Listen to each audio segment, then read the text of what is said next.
Hello, so today I'm going to give you a real life case study of some first time buyers that I've just been to see. So both aged 21. One of them is expecting a baby, so we would like to get this all done before she has her baby. Now they want to buy their first property and they're actually looking at a shared ownership house, which is where you own a percentage of the property.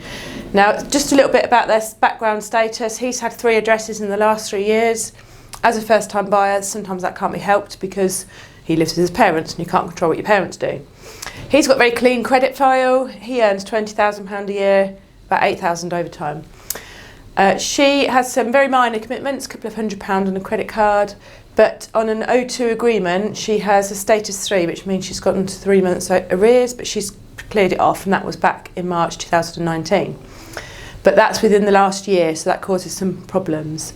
She earns about £8,000 with about £1,600 overtime.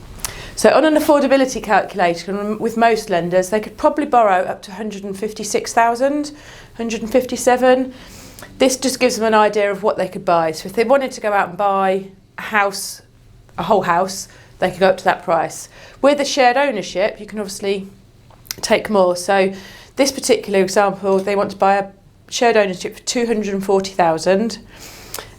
They have to be new builds, so you've got 60% or 50% share. Now they can't decide which one they want to do, so we thought we'd give them a bit of help to decide. So they've got a 10% deposit.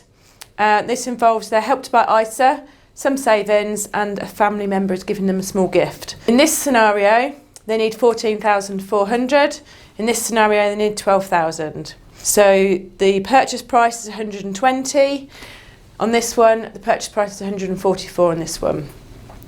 We've managed to find a building society that will do this, even though they've got a few credit history problems, and they'll give them a 3.39 fixed rate for 2 years.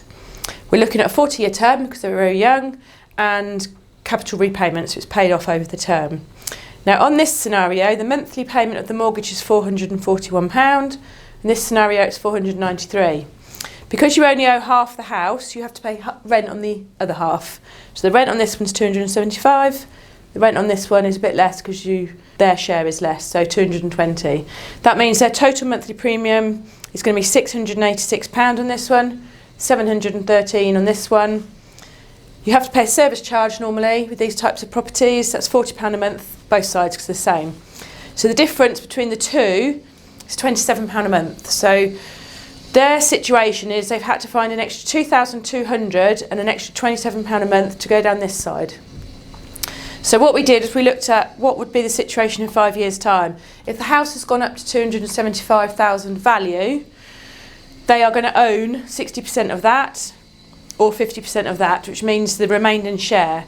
So if they want to buy out the remaining share on this side, it's only going to cost them £110,000. On this side, it's now going to cost them £137,500. So the difference is £27,500. So we've decided if we can go down this side, get the couple of extra grand deposit, extra £27 a month, they end up in a lot better situation. So that's the sort of thing we can help you find out.